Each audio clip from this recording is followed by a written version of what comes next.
ao vivo agora. Ouça agora a palavra de Deus. A palavra de Deus. Glórias a Deus. Graças e paz a todos os nossos irmãos em Cristo Jesus. Antes de nós fazermos menção da palavra, permita-me, presbítero, professor, mandar um alô, um abraço para algumas pessoas que hoje estão nos acompanhando pela rádio. Quero mandar um abraço para o meu diácono, o diácono Gleison. Um forte abraço para esse homem de Deus.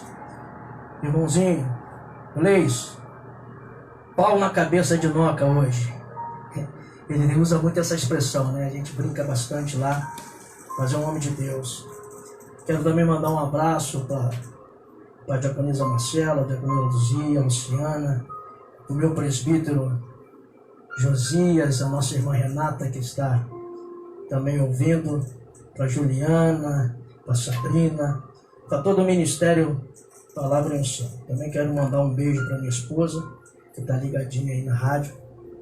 Que Deus possa abençoar todo o ministério Palavra e Unção e a todos os nossos ouvintes da Rádio Cristo Chama. E que Deus possa nos abençoar nessa noite através dessa palavra que Deus colocara dentro do nosso coração. E na verdade o presbítero Júlio ele já ia adiantando aqui, né? Mas eu dei um toque nele e falei: Júlio, não entra no mistério agora não. Vamos pegar meu rolo? Tá Roubar meu rolo? Depois tu vai me deixar no estreito, vai ficar difícil para mim, né? É que esses homens de Deus aqui, aí depois vai nos deixando no estreito. Mas vamos falar a respeito de Gênesis, capítulo 22. Que quando Abraão ele vai ser provado. Vamos ver o que Deus quer falar ao coração da sua igreja.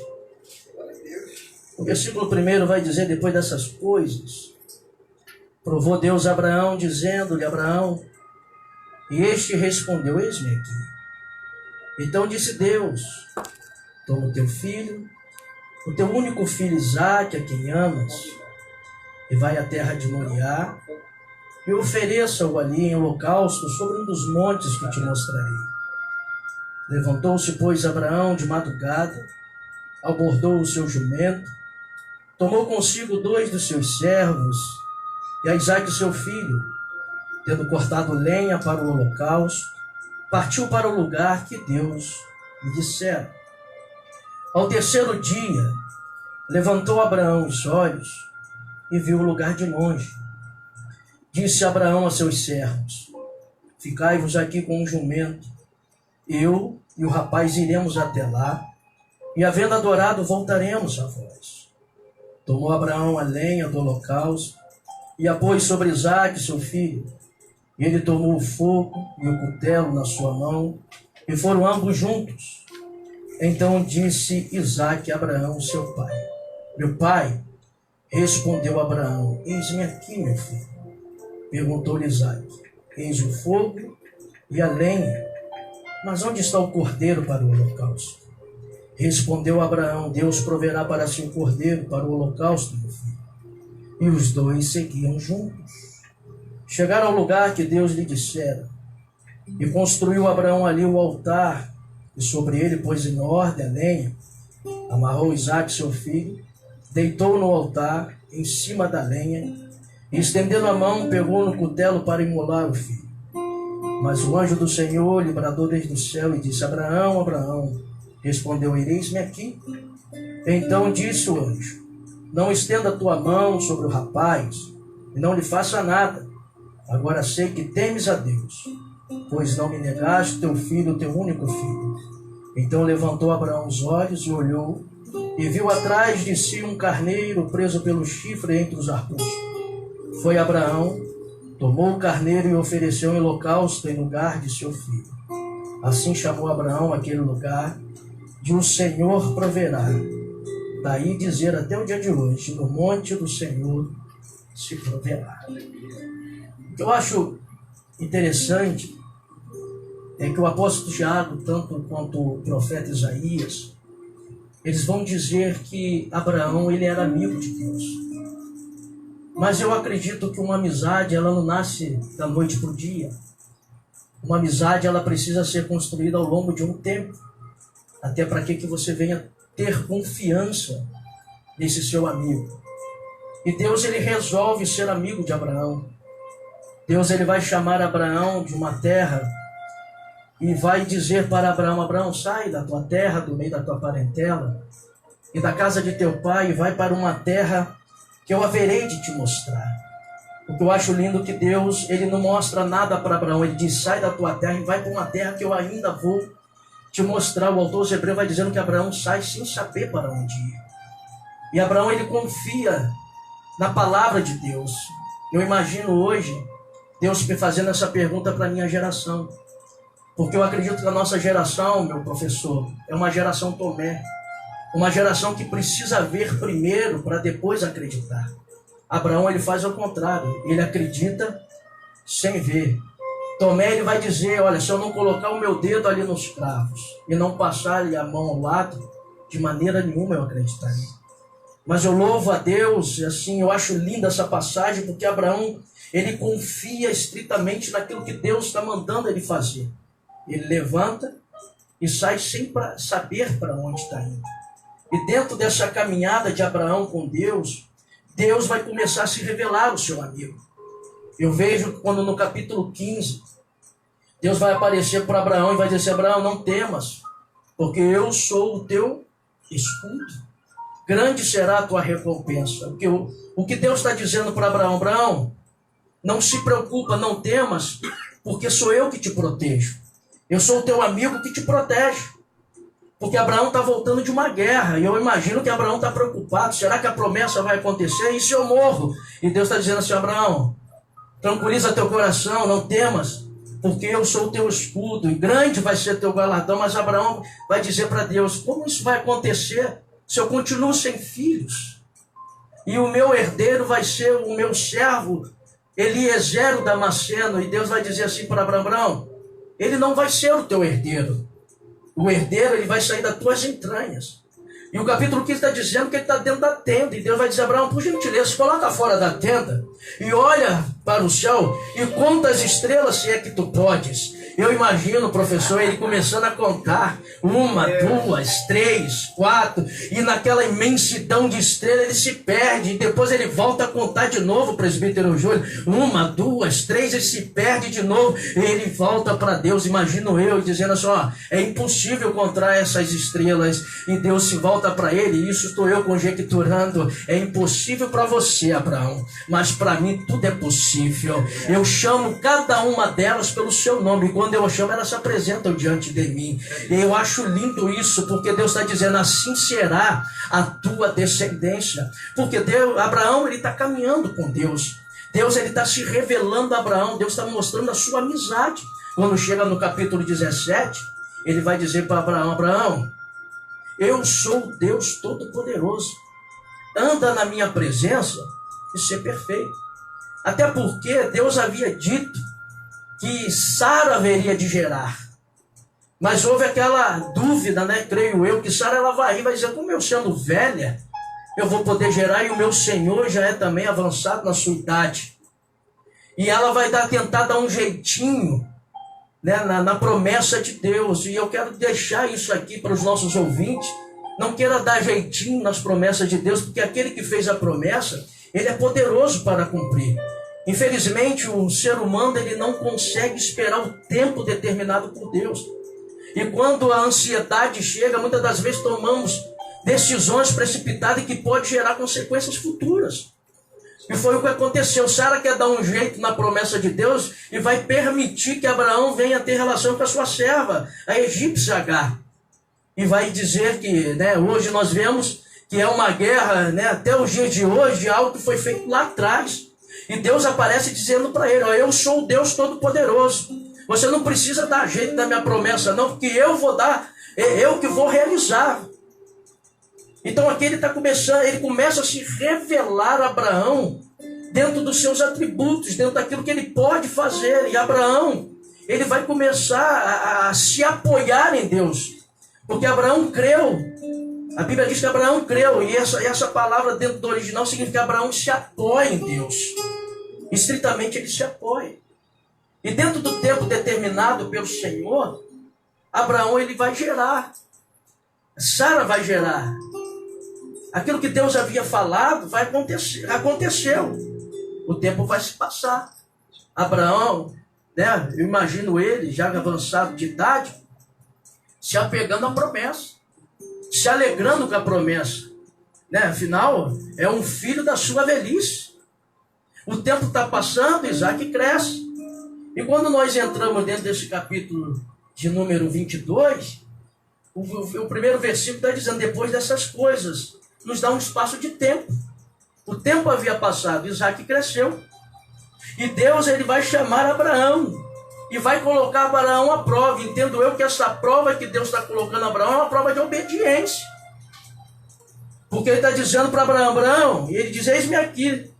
Toma o teu filho, o teu único filho, a quem tu amas, e vai à terra de Moriá e oferece ele local sobre um dos montes que eu te mostrarei. Deus ele não dá razões para Abraão do pedido que ele está fazendo. Deus ele não esclarece para Abraão de ele oferecer Isaac em sacrifício. Deus não dá razão nenhuma, não dá explicação nenhuma. Ele diz assim, ó, pega o teu filho, o teu único filho a quem tu amas, e vai a Moriá e oferece ele ali ao holocausto em um dos montes que eu te mostrarei. E quando eu estava vendo esse versículo de número 2, essa palavra holocausto me desperta a atenção. Porque o holocausto é uma oferta para se obter perdão de Deus. E eu perguntei ao Senhor, qual foi o pecado de Abraão para ele obter esse perdão que ele está pedindo a oferecer ao seu filho ao holocausto? O que Deus me fez entender aqui é que Abraão ele havia se afastado do altar. Porque Abraão foi um dos maiores levantadores de altar. Quando ele sai lá da terra de Harã e ele entra em Canaã, ele vai chegar em Siquém e ele levanta um altar. Depois ele sai de Siquém, ele vai entre Ai e Betel, ele levanta outro altar. Ele vai caminhar mais um pouco e vai dizer que nesse período ele está se separando do seu sobrinho, porque houve aquela contenda entre eles, e ele está em Hebrom, ele levanta um altar. Mas o tempo passa e eu entendo que Abraão ele se afasta do altar. Quando a promessa chegou, Abraão se afastou do altar. E Deus agora está requerendo isso de Abraão, de trazer Abraão de volta para o altar. É o que Deus está falando talvez com algumas pessoas que estão nos ouvindo nessa noite. Que você precisa voltar para o altar, porque o altar é lugar de resposta. Lugar é altar de intimidade com Deus. Altar é lugar de comunhão. Então nós precisamos voltar para o altar. E Deus está dizendo para Abraão, Abraão, oferece ele ali em holocausto, em um dos montes que eu te mostrarei. Observe que está dizendo em um dos montes. Isso me faz entender que Moriá é terra de montes. Mas Deus está dizendo assim, ó, presta atenção, Abraão. Imagine você afastado do altar e Deus está dizendo assim, ó, presta atenção, que não é qualquer monte que tu vai oferecer ele, não. É no monte que eu vou te mostrar, então tem que estar ligado. Um aprendizado para nós, que não é qualquer lugar que Deus está aceitando sacrifício e oferta, não. Tem muito lugar aí que se diz, perdão, presbítero Júlio, igreja que Deus não está nem no negócio. Que tem muita gente oferecendo ali a sua oferta e Deus não está nem recebendo. Tem que estar atento aonde Deus mandar, aonde Deus está no negócio. Então isso é um aprendizado para nós. E Deus está dizendo para Abraão, sobre um dos montes que eu vou te mostrar, Abraão. E vai dar prosseguimento o texto. Vai dizer que ele vai se levantar cedo, na madrugada. Eu acho que para Deus, tenho certeza, para Deus, nós precisamos ter urgência em atender o chamado de Deus. Porque Abraão, Deus fala com ele, e ele tem pressa, ele diz, e de madrugada ele se levantou. Quantas pessoas Deus está falando e está deixando o tempo passar? O tempo está passando e a pessoa está deixando de dar ouvido à voz de Deus. Por gentileza, nesta noite, ouça a voz do Espírito. Quem tem ouvidos, ouça o que o Espírito está dizendo. Se Deus mandou ou entregou algo nas suas mãos, que você possa ter pressa em realizar as coisas de Deus, a obra de Deus, aquilo que ele confiou em tuas mãos. Porque assim Abraão fez, ele levantou na madrugada, ele cortou lenha, ele vai pegar os seus servos, vai abordar o jumento, e eles vão começar a caminhar, meu professor. São 3 dias de caminhada, presbítero Júlio. E aí eu imagino Abraão pensando. Porque são 3 dias de caminhada, mas Deus não revelou o pedido, por que ele estava pedindo Isaac. Deus não deu satisfação do pedido. São 3 dias de caminhada, sem ter resposta de Deus, mas o que me chama a atenção, ele não tem resposta, mas está caminhando. Amém. Deus não mostrou nada e não revelou nada para ele, mas ele está caminhando. Deus não mostrou o motivo, mas está caminhando. Por quê? Porque a nossa vitória está na caminhada. A resposta ela vai vir na nossa caminhada. Se Deus não revelou naquele momento, na caminhada Deus vai revelar.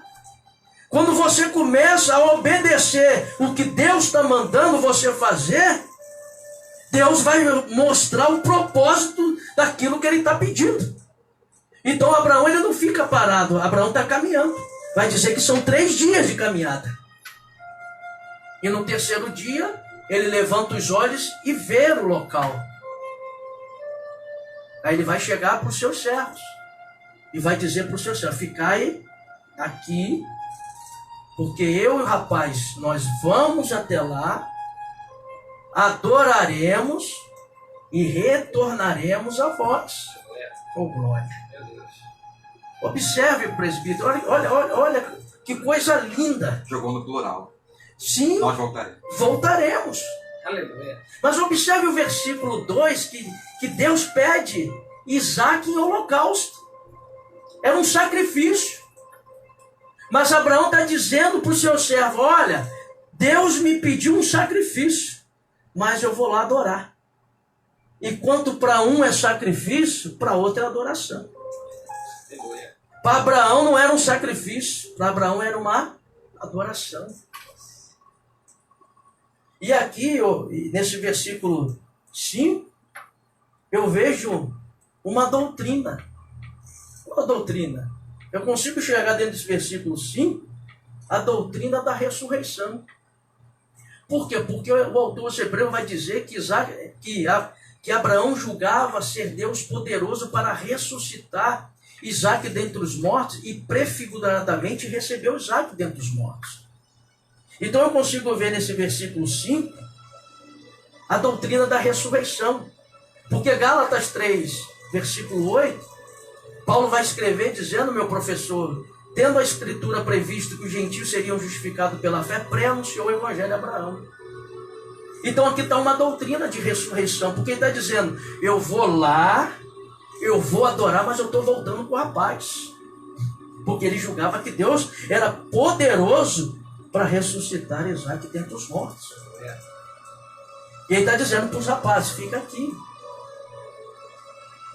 Aí tem algumas pessoas que ficam preocupadas em relação a algumas vidas que vão se afastando de nós. Outro dia pregando, eu falei na pregação que nós não devemos nos preocupar com isso, porque tem momentos que Deus ele vai começar a falar para algumas pessoas, você só pode ir até aqui, mas com ele eu vou até além. Aí algumas pessoas estão ficando no meio do caminho e algumas pessoas estão preocupadas, mas deixa que Deus vai cuidar dela. Porque Abraão e Isaac estão indo lá, mas os servos estão ficando, mas eu creio que Deus está cuidando dos servos também. Então, para você, Deus quer algo a mais. Para outras vidas, você aqui é o limite, você vai ficar aqui. E ele vai caminhar com Isaac. Ele vai botar a lenha sobre Isaac, vai pegar o cutelo e o fogo e vão caminhando. Isaac vai perguntar para ele, meu pai, ele vai dizer, vem aqui, eu estou vendo a lenha Eu estou vendo fogo, mas cadê o cordeiro? Para que um sacrifício esteja completo, o cordeiro tem que estar presente. Para que uma adoração seja completa, o cordeiro tem que estar presente. Tem muitos lugares que tem fogo e tem lenha, mas não tem o cordeiro. Então a adoração não está completa. Para que a adoração e para que Deus receba, o cordeiro tem que estar presente.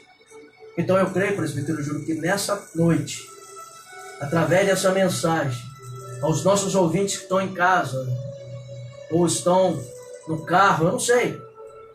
Eu creio que tem cutelo, que tem lenha, tem fogo, mas o cordeiro está presente. Então a adoração está perfeita. A adoração está completa e Deus está recebendo a adoração. E eles estão caminhando. Abraão vai chegar no local que Deus havia ordenado. E observe o texto, que o texto está dizendo: chegar ao lugar que Deus lhe dissera. E construiu Abraão o altar. Abraão era construtor de altar. Abraão era edificador de altar. Mas o tempo passou e eu creio que ele se afastou. E aqui ele está voltando para o propósito de Deus. Aqui ele vai construir o altar de novo. E eu imagino Deus se alegrando, dizendo, eu conjecturando, Deus dizendo para Abraão: agora tu voltou para o lugar que tu nunca deveria ter saído, Abraão. É você, meu amado ouvinte, é você que Deus está falando nessa noite. Você saiu do lugar que você não deveria ter saído. Você se afastou do altar e Deus está falando nessa noite: volta para o altar. Porque é ali no altar que Deus te quer. É nessa presença. Quando eu falo de altar, eu falo de presença.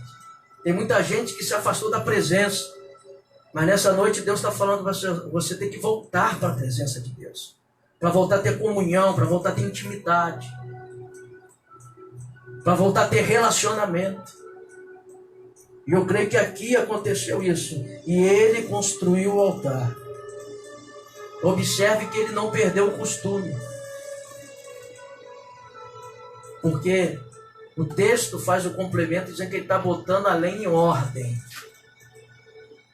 O altar tem que estar em ordem. Para que o fogo de Deus desça. Aí a gente vai lá em Elias. Quando o altar estava totalmente destruído, o altar de Baal estava fresquinho, recebendo sacrifícios, mas o altar do Senhor estava em ruína. O que Elias fez? Ele teve que restaurar o altar. Pegou as 12 pedras, que representam as 12 tribos, e restaurou o altar. Para quê? Para que o fogo de Deus pudesse descer. Então o altar tem que estar ordenado. Porque o altar desordenado, o fogo de Deus não desce não. Vai descer todo tipo de fogo, menos o fogo de Deus. Aí vai ser fogo estranho, né? Nadab e Abiú. Aí você vê aí muita gente pulando, rodando, né? Diz que está no fogo. Mas tem que ver como é que está o altar. Se o altar está em ordem. Tem muita gente confundindo dom com fruto. Para Deus o que interessa é o fruto, não é o dom. Dom não salva ninguém. O que realmente vai trazer resultado para Deus é aquilo que nós estamos produzindo e frutificando. Aquilo que nós estamos frutificando, é o fruto do Espírito. Então, só consegue frutificar quem está com o altar em ordem. Para que o fogo de Deus possa descer e ele receber. Então ele vai colocar a lenha em ordem, vai amarrar Isaac, seu filho. Ele vai pegar o cutelo para imolar e o anjo vai bradar. Abraão, ele vai dizer: isso aqui, não faça isso. Porque agora eu sei que tu temes a Deus. E tu não me negaste teu filho, teu único filho a quem tu amas. Lembra que lá no versículo 1 diz que Deus não deu razão para Abraão? Que Deus, ele não falou para Abraão o motivo. Abraão não teve resposta. Porque eu entendo que Deus está requerendo de Abraão primeiro uma resposta. Abraão precisava ser a resposta que Deus queria para depois Deus dar a resposta para Abraão que ele precisava.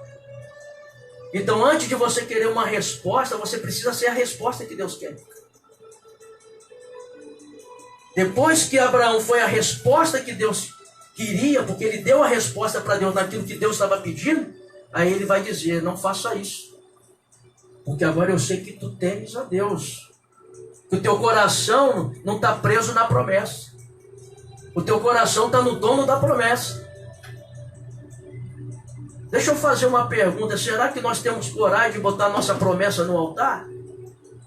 Ou nós somos presos à promessa? Tem muita gente presa à promessa. Mas Abraão, ele demonstra dizendo: eu amo mais o dono da promessa do que a promessa de si. Então, assim que somos nós. Nós precisamos amar Deus acima de todas as coisas. E não estar com o nosso coração preso naquilo que Deus tem nos dado como promessa. E o anjo, ele brada: não faça isso, porque eu sei que agora tu temes a Deus.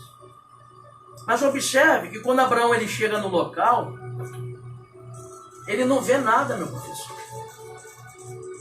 Eu acredito que nós que aqui estamos, quando nós chegamos num ambiente, acho que é comum nós observarmos tudo que está ao nosso derredor.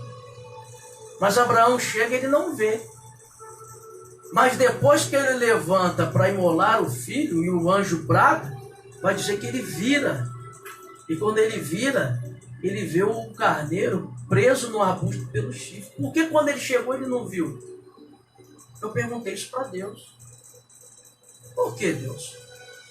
Sabe o que Deus me falou? Todas as coisas, ou toda a providência já está preparada. A única coisa que nós precisamos, presbítero Júlio, é obedecer. Que quando nós obedecemos, nós passamos a ver a providência de Deus. Basta nós obedecermos, é o que Deus quer. Porque tudo já nos foi preparado por Ele. E quando nós andamos de fé em fé, de glória em glória, obedecendo, toda a providência vai se manifestando e nós vamos vendo o cuidado de Deus na nossa vida. Então eu creio que para algumas pessoas, Deus está falando nessa noite. Glória a Deus. Basta você obedecer, que você vai começar a ver a providência de Deus na sua vida. Algo que você está pedindo ainda não está vendo.